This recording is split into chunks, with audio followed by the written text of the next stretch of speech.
तो हमें अपनी लाइफ की अनटोल्ड स्टोरी बताइए कि कैसे आप एक आम लड़की से नेशनल पावर लिफ्टर बने। मेरी डॉटर की क्लासमेट है, उसको बोली कि तुम्हारी मम्मी तो बिल्कुल है जैसे स्टार्टेड क्राइंग कि मम्मा अब आपको फिट होना है। तो वहाँ से 2013 से मेरी फिटनेस जर्नी स्टार्ट हुई। बेटी के लिए ही हमने एक बहुत मेजर डिसीजन लिया था, जो मेरे सेपरेशन स्टोरी थी। एक बेटी के होने के हम 8 महीने तक वहीं, मेरी बेटी मेरे साथ गोद में थी एंड रात के 1-1:30 बजे थे, 1:30 बजे सड़क पर उठाया था। क्योंकि बच्चा अगर लाइफ में दुनिया में आया है तो बच्चे की गलती नहीं है, बच्चे को लाने वाले हम थे। मेरी डॉटर भी मेरे हाथ में थी उस समय। तो एट दैट टाइम सिर्फ डॉटर का दिमाग में था कि जो इंसान अपनी डॉटर के लिए कुछ नहीं कर सकता, सोच सकता है कि रात को 1:30 बजे मैं उसको कैसे उतार दे रहा हूँ। तो उसी समय हमने डिसीजन लिया कि हमें इसके लिए ही एक हार्ड डिसीजन। नमस्कार दोस्तों, स्वागत करते हैं आपका अनटोल्ड लाइफ स्टोरी के एक नए पॉडकास्ट में। मेरा नाम है प्रांजल उमर। आज हम मिलेंगे एक ऐसी महिला से जिन्होंने अपने जीवन में हर चुनौती को अपनी ताकत बना लिया, कभी भी किसी मुसीबत से हार नहीं मानी और हर चुनौती का डट कर सामना किया। स्वागत करिए डॉक्टर चंपा रामनानी जी का। हेलो मैम, कैसी हैं आप? तो हमें अपनी लाइफ की अनटोल्ड स्टोरी बताइए कि कैसे आप एक आम लड़की से नेशनल पावर लिफ्टर बनी। जर्नी तो बहुत लंबी है, लेकिन हम इसको मिड से स्टार्ट करेंगे। लाइफ में काफ़ी चैलेंजेस आए, तो उसके बाद all of sudden I put on, बहुत ज़्यादा वेट पुट ऑन कर लिया था, अराउंड 103 kg। तो एक बार मेरी जो लाइफ है वो डॉटर के आसपास ही घूमती है। तो मेरी डॉटर की क्लासमेट है, उसको बोली कि तुम्हारी मम्मी तो बिल्कुल भैंस जैसी लगती है। तो शी स्टार्टेड क्राइंग कि मम्मा अब आपको फिट होना है। तो वहाँ से 2013 से मेरी फिटनेस जर्नी स्टार्ट हुई। फिर जैसे जैसे हम अपना वर्कआउट करते रहे, वेट लॉस करते रहे, तो मीनवाइल हमने लिफ्टिंग बहुत अच्छी करी। टचवुड स्ट्रेंथ हमारी शुरू से बहुत अच्छी रही थी, लेकिन हम उसको एक रिकॉग्नाइज नहीं कर पाए। तो वो हमारे ट्रेनर ने हमको हेल्प करी उसमें। देन फिर एक लेडी मिली हमको, डॉक्टर नेहा चावला। उन्होंने हमको पावर लिफ्टिंग कंपटीशन के लिए प्रमोट करना चाहा कि आप जाइए वहाँ करिए, क्योंकि आपकी स्ट्रेंथ बहुत अच्छी है। She also use to do, वो भी करती थी। तो उनके साथ पहले हमने स्टेट लेवल का कंपटीशन पहला ज्वाइन किया एंड लकली उसमें हमें गोल्ड मेडल मिला। तो वहाँ से हमारी जर्नी स्टार्ट होती गई। उसके बाद फिर नेशनल लेवल, और अब हम उसी ऑर्गेनाइजेशन में जिसके अंडर आई स्टार्टेड प्लेइंग, तो अब हम उसमें एज अ ऑफिशियल हैं। लाइक आपका गाइडेंस हमेशा से बहुत अच्छा रहा है। तो मैम, जैसा आपने जिक्र किया कि आपकी लाइफ आपकी बेटी के अराउंड रिवॉल्व करती है, तो उसके आने के बाद से आपकी लाइफ कैसे चेंज हुई, इसके बारे में हमें थोड़ा बताएं। स्टोरी तो बड़ी कह सकते हैं इमोशनल उसमें जाएगी, लेकिन जब मेरी बेटी बॉर्न हुई थी, एट दैट टाइम का एक्सपीरियंस तो दैट वाज वेरी वर्स्ट। क्योंकि हम अपने in laws including my husband उस टाइम पीरियड में, और हालांकि मेरी बेटी बहुत पुरानी बॉर्न नहीं है, शी बॉर्न इन 2008, उस टाइम पीरियड तक भी उनकी थिंकिंग ये थी कि she was a girl child.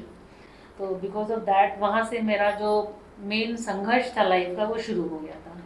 क्योंकि वो फर्स्ट 3 days डॉटर को गोद में नहीं उठाना, एंड उसके बाद भी बहुत सारी प्रॉब्लम्स आई। और बेटी के लिए ही हमने एक बहुत मेजर डिसीजन लिया था, जो हमने सेपरेशन का डिसीजन लिया। उसके पीछे भी एक छोटी सी स्टोरी थी। लाइक बेटी के होने के हम 8 महीने तक वहीं रहे। Anyhow I survived.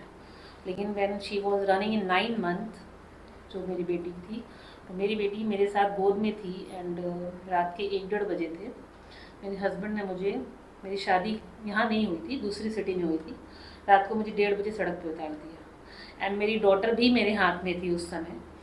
तो एट दैट टाइम सिर्फ डॉटर का दिमाग में था कि जो इंसान अपनी डॉटर के लिए कुछ नहीं कर सकता, सोच सकता है कि रात को 1:30 बजे मैं उसको कैसे उतार दे रहा हूँ। तो उसी समय हमने डिसीजन लिया कि हमें इसके लिए ही एक हार्ड डिसीजन लेना है। क्योंकि बच्चा अगर लाइफ में दुनिया में आया है तो बच्चे की गलती नहीं है, बच्चे को लाने वाले हम पेरेंट्स हैं। तो बस वहीं खड़े खड़े रात को 1:30 बजा था, मुझे टाइम एग्जैक्टली तो मुझे नहीं याद है। तो वहाँ से हमने सोचा कि नहीं, अब दिस इज़ अ लिमिट। फिर एनी हाउ हम वापस आए। फिर हमने एक हार्ड डिसीजन अपनी तरफ से उनको दिया, और सेपरेशन हुआ। उसमें भी बहुत प्रॉब्लम्स आए, 3-4 साल तक प्रॉपर अपना रहा। फिर जब फाइनली डॉटर की कस्टडी मुझे मिल गई, उसके बाद मुझे जो जो हमने अपनी लाइफ में कम बैक किया है, that is just because of her, कि हमें उसको अच्छी लाइफ देनी है। जो लाइफ हमने निकाली है वो हम उसको नहीं देना चाहते। तो वो एक तरीके से हमें कम बैक करने का इंस्पिरेशन भी मेरी डॉटर है, और हमें आगे पुश करने के लिए भी मेरी डॉटर है। तो बस, और तो क्या कह सकते हैं, उसके अलावा तो कुछ सोचते ही नहीं है। और उसके फ्यूचर के लिए भी बहुत कुछ सोचा हुआ है। Let's hope for the best कि जो हमने फेस किया एटलीस्ट उसको ना करना। तो मैम, जैसा आपने अभी हमें बताया कि आपने अपनी डॉटर के बाद सेपरेशन का डिसीजन लिया, तो उसके होने के बाद से एज अ सिंगल मदर आपको कौन कौन सी चुनौतियों का सामना करना पड़ा? सिंगल मदर तो लाइफ बहुत टफ होती है, जैसा कि हमने खुद भी फेस किया। जैसे बहुत स्टार्टिंग में हम मेरी डॉटर को मैंने नमस्ते इंडिया में पार्टिसिपेट कराया था। तो she won over there for 1 year, she was a brand ambassador of Namaste India. तो एट दैट टाइम भी हमको सुनने को मिला, मतलब बहुत ही लिटरेट सोसाइटी ऑफ ने बोला था कि इनको तो कोई काम ही नहीं है, अकेली लेडी हैं, घर की कोई जिम्मेदारी नहीं है, बेटी को लेके घूमती रहती हैं, इसीलिए इनकी बेटी जीत गई। तो लोगों का जो सिनेरियो था वो देखने का कि ये अकेली हैं इसीलिए डॉटर को करा पा रही हैं इतना, और उसके बाद पीछे खींचना हर चीज़ में पीछे लाना। लाइक हमने जब जिम ज्वाइन किया तो वहाँ पे मेरी बहुत अच्छी फ्रेंड जो हमको बोलती थी, उन्होंने भी ये बोला कि तुम्हारे तो हस्बैंड नहीं है, तो तुम्हें तो हर चीज़ बहुत आसान होती है। लेकिन हमारे लिए वो चीज़ बिल्कुल डबल होती है, क्योंकि आपके साथ अगर हस्बैंड है तो आपकी वो हाफ रिस्पॉन्सिबिलिटी, कभी कभी फुल रिस्पॉन्सिबिलिटी भी शेयर करते हैं। हमारे लिए तो वही चीज़ पूरी रहती है, हमें एक एज अ फादर भी रिस्पॉन्सिबिलिटी डालनी है और एक एज अ मदर भी लेनी पड़ती है। तो अप डाउन तो बहुत सारे आए। उसमें जो बेसिक ड्रॉबैक था, जो आजकल बहुत ही लोगों को टिप्स पे लगता है, कि आप जो है कोई भी लेडी अगर आगे बढ़ रही है, specially if she is a single, तो उसके कैरेक्टर पे बिल्कुल आ जाते हैं। एंड सेकेंड थिंग, जैसा व्हाट आई फील, अब पता नहीं और लोगों ने किया नहीं किया, बट आई फेल्ट कि वो अवेलेबल कंडीशन में रहती है हमेशा, एवरीवन कैन अप्रोच हर। तो वो चीज़ें हमने लाइफ में बहुत सारी फेस करी, उन लोगों को जवाब दिया और आगे बढ़ते चले गए। फिर एक सर्टेन पॉइंट पे आके लगा कि अब जवाब देने की नीड नहीं है, लेट देम बार्क। क्योंकि ये एक कहावत हमने सुनी थी, हमारे ग्रैंडफादर से हम बहुत ज़्यादा टच में थे, मतलब उनसे हम हर चीज़ शेयर करते थे। तो मेरे सेपरेशन के बाद भी वो 5-6 साल तक रहे, तब हमसे, तो हमने उनको बताया, तो उन्होंने एक कहावत हमको बोली थी कि जैसे हाथी निकलता है तो कुत्ते भौंकते हैं, कहते feel like a elephant, let them bark. तो बहुत सारी चीज़ें जो कैरेक्टर पे आई, प्लस आपके फ्री होने पे आई कि आपके पास कोई रिस्पॉन्सिबिलिटी नहीं है। अब जो इंडियन सोसाइटी है उसमें रिस्पॉन्सिबिलिटी का मतलब होता है घर पे रह के खाना बनाना, घर के काम करना, नथिंग अबाउट। तो इस तरह की बहुत सारी प्रॉब्लम्स आई। उसमें सबसे जो ज़्यादा हमने फेस करी है, टिल डेट भी हम वो सुनते हैं, लेकिन अब वो एक सर्टेन टाइम आ गया कि हम I feel like elephant, like ignorance. हाँ, इग्नोरेंस बहुत सीख गए हैं। कैरेक्टर पे आज भी लोग बोलते हैं, लाइक किसी से भी बात कर लो, अच्छा इसकी सेटिंग चल रही होगी तो इसको आगे बढ़ना, तो she is going for that. तो ये सिंगल मदर्स के लिए, सिंगल लेडीज़ के लिए बहुत ही कॉमन चीज़ है, जो हमने फेस बहुत करी है, till date I am facing. तो एट लास्ट कि हम उन सब सिंगल लेडीज़ को ये बोलना चाहेंगे कि कभी भी अपने लिए कोई भी बात इस तरीके से सुने कि उसको इग्नोर करके आगे बढ़े, because that the very basic point to pull them back. आप आगे नहीं बढ़ सकते, सोसाइटी कैन नॉट बेयर कि एक सिंगल लेडी आगे बढ़े। ये बात हमने अपने क्लोज रिलेटिव्स में भी देखी है, और मेल्स की तो छोड़ सकते हैं क्योंकि वो तो वैसे थोड़ा मेल डोमिनेटिंग वर्ड है। I am not going to any particular person, but और लेकिन फीमेल्स भी, being a female, they are not supporting that them, कि हम उनको सपोर्ट करें कि वो सिंगल लेडी है, काम करें। तो एक अच्छा सा मैसेज उन लेडीज़ के लिए भी है कि आप प्लीज़ अपने आप को आगे बढ़ाएं, अपने काम पे फोकस करें, और जो आपको चीज़ आगे ले जा सकती है आप उसी में करें। ये नहीं कि हमारा ये प्रोफेशन था तो हम उसी में आगे बढ़ें। Like profession wise I was तो असिस्टेंट प्रोफेसर, और हम अभी भी कंटिन्यू कर रहे हैं उसको, लेकिन जो हमने अपना पैशन देखा, स्ट्रेंथ देखा, वो पावर लिफ्टिंग में देखा। I am going in that.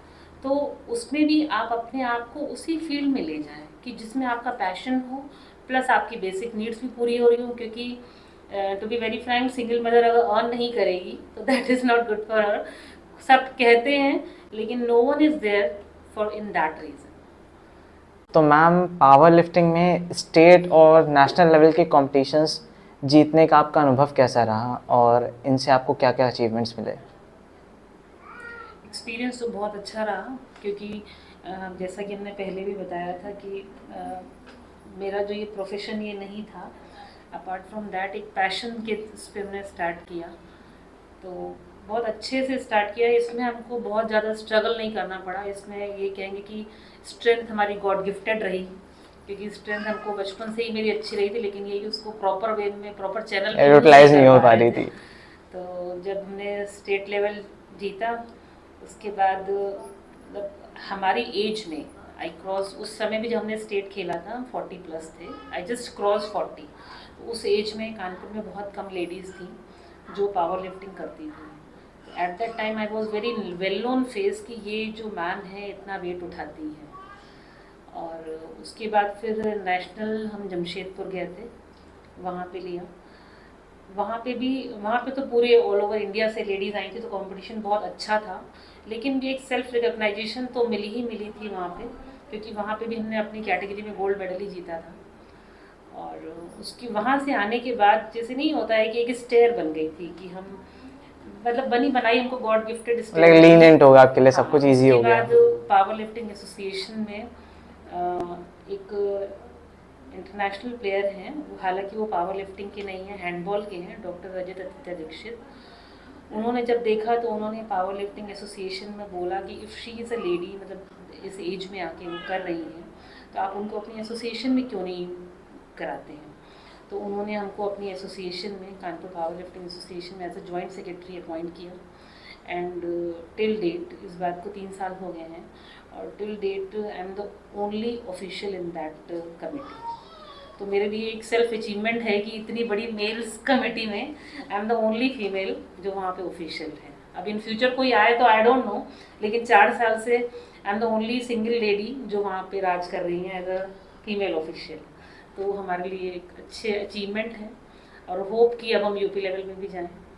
उसका वेट कर रहे हैं कि शायद वो भी कोई अच्छी सी स्टेयर मिल जाए जो हमारी कैपेबिलिटीज़ को तो ले ही के चले, लेकिन एक पुश भी कहीं से मिले तो हम उसमें शायद चलें। तो इसमें अचीवमेंट्स हमारे एक हैप्पी अचीवमेंट रहे। जैसे हमने बहुत सारी चीज़ें स्ट्रगल करके ली हैं, इस वाली फील्ड में हमें स्ट्रगल नहीं करना पड़ा, तो आई एम ब्लेस्ड कि हमें नहीं करना पड़ा। तो मैम, हम अपने पॉडकास्ट के आखिरी पड़ाव पे हैं, और आज के समय आप अपने जीवन में कैसे आगे बढ़ रही हैं और अपनी बेटी के लिए क्या सपने देख रही हैं? अब तो लाइफ पहले से बहुत सेटल्ड है, जैसी थी 5-6 साल पहले या 7-8 साल पहले, बहुत बेटर है। तो अभी हम अपने फैमिली बिजनेस के साथ आगे बढ़ रहे हैं, प्लस अपने पैशन के साथ जो हमारा पावर लिफ्टिंग का है। और उम्मीद है कि इसमें हम, जैसे हमने पावर लिफ्टिंग में नाम किया, हम अपने फैमिली बिजनेस में एक नाम करें कि जैसे आज हमारा फैमिली बिजनेस देवराज स्टोर के नाम से है, तो आगे आने वाले कुछ टाइम हम चाहते हैं कि हम हमारे नाम से जाना जाए। हम इतना काम उसमें करना चाहते हैं। डॉटर को लेके हमारे बहुत सपने हैं, और मेरा तो बहुत मन था कि वो सिविल में जाए, क्योंकि she has a very dominant personality और बहुत प्रैक्टिकल थिंकिंग भी है उसकी। लेकिन उसका मन मेडिकल प्रोफेशन में जाने का है, तो कोई नहीं, हम हर तरीके से उसके सपोर्ट में रहेंगे। और जहाँ वो जाना चाहेगी, बस मेरी विशेष ये रहेंगी कि वो इतना इंडिपेंडेंट हो जाए कि उसको लाइफ में कभी टर्न नहीं देखना पड़े। जैसे हमने 13 के बाद जैसे अपनी जर्नी स्टार्ट करी, तो हमें फिर यू टर्न नहीं देखा हमने, और ना हम देखना चाहेंगे। तो हम उसको ऐसा ही बनाना चाहते हैं, और वो इनबिल्ट है भी, बहुत ज़्यादा प्रैक्टिकल थिंकिंग है, तो उसके लिए हमें इतनी काम करना नहीं पड़ेगा। वो ऑलरेडी बहुत प्रैक्टिकल और डोमिनेंट है, तो उसके लिए बस ये कि सपोर्ट हमारा रहेगा, बाकी आगे तो वो बढ़ जाएगी। तो मुझे भी पता है उसका बहुत ब्राइट फ्यूचर है। तो मैम, कैसा लगा आपको हमारे पॉडकास्ट में हमसे बात करके, और हमारे व्यूअर्स के लिए क्या संदेश देना चाहेंगी आप? बहुत अच्छा लगा। शायद हमने इतनी बातें पर्सनल भी बहुत ही ओपन वे में आके जितना हम खुल के बात कर पा रहे हैं वो हमने शेयर नहीं करी कभी। और शायद ये एक परफेक्ट टाइम है क्योंकि हम अपने आप में इतना फेस करके और इतनी अचीवमेंट्स के बाद इतना कॉन्फिडेंट हुए हैं, हम अच्छे से बोल पा रहे हैं, उसको एक्सप्रेस कर पा रहे हैं। और बहुत ही अच्छा एक्सपीरियंस रहा। होप कि फ्यूचर में भी दोबारा एक्सपीरियंस लें। एंड व्यूअर्स के लिए तो हालांकि कलेक्टिव हम सभी के लिए बोलना चाहेंगे कि अपने भगवान में विश्वास हमेशा रखें क्योंकि उनके अलावा तो कुछ नहीं है। और सिंगल लेडीज़ के लिए हमने जैसे पहले भी बोला था कि learn to ignore, that is वो आजकल एक रील भी चली है, ओम इग्नोराय नमः, तो फॉलो दैट, मतलब बाय हार्ट उसको फॉलो करें एंड उसके बाद तो लाइफ बदलनी ही बदलनी है जैसे मेरी बदली।